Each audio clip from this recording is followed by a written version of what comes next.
പ്രിയപ്പെട്ട വിദ്യാർത്ഥികളെ, 2025 +1 ഇംപ്രൂവ്മെൻറ്റ് എക്സാമിൻ്റെ റിസൾട്ട് നാളെ, അതായത് 5/5/2025 തിങ്കളാഴ്ച സൈറ്റിൽ അപ്ലോഡ് ചെയ്യാൻ സാധ്യതയുണ്ടെന്നാണ് ഏറ്റവും ലേറ്റസ്റ്റ് വിവരം. റിസൾട്ട് അപ്ലോഡ് ചെയ്ത് കഴിഞ്ഞാൽ നിങ്ങൾക്ക് കേരള results.nic.in എന്ന സൈറ്റ് ഉൾപ്പെടെയുള്ള സൈറ്റുകളിൽ നിന്ന് നിങ്ങൾക്ക് നിങ്ങളുടെ റിസൾട്ട് ചെക്ക് ചെയ്യാം.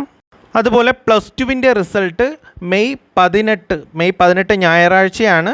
ചിലപ്പോൾ ശനിയാഴ്ചയോ 17-ാം തീയതി ശനിയാഴ്ചയോ അല്ലെങ്കിൽ 19-ാം തീയതി തിങ്കളാഴ്ചയോ അല്ലെങ്കിൽ ഞായറാഴ്ച ഡിക്ലെയർ ചെയ്യുന്നത് കൊണ്ട് യാതൊരു പ്രശ്നമില്ല. അപ്പോൾ 18-ാം തീയതിയാണ് പറയുന്നത്. അതുപോലെ SSLC മെയ് 9 വരുമെന്ന് ഓൾറെഡി പറഞ്ഞിട്ടുണ്ട്. അപ്പോൾ ഇങ്ങനെയാണ് +1 ഇംപ്രൂവ്മെൻറ്റ് റിസൾട്ട് നാളെ വരുമെന്നാണ് പ്രതീക്ഷിക്കുന്നത്. അപ്പോൾ എല്ലാവർക്കും പോസിറ്റീവായിട്ടുള്ള നല്ലൊരു റിസൾട്ട് വരട്ടെ, എല്ലാവർക്കും A+ തന്നെ കിട്ടട്ടെ. അതുപോലെ +1ഉം +2ഉം അതുപോലെ SSLCയും പരീക്ഷ എഴുതിയ എല്ലാവർക്കും നല്ലൊരു വിജയം ആശംസിക്കുന്നു. അതുപോലെ +2 പരീക്ഷയിൽ മാർക്ക് കുറയാൻ സാധ്യതയുള്ളവരും തോൽക്കുമെന്ന് ഭീതിയുള്ളവരും ഇപ്പോഴേ തന്നെ സേക്ക് വേണ്ടിയിട്ട് നന്നായിട്ട് പ്രിപ്പയർ ചെയ്യുക.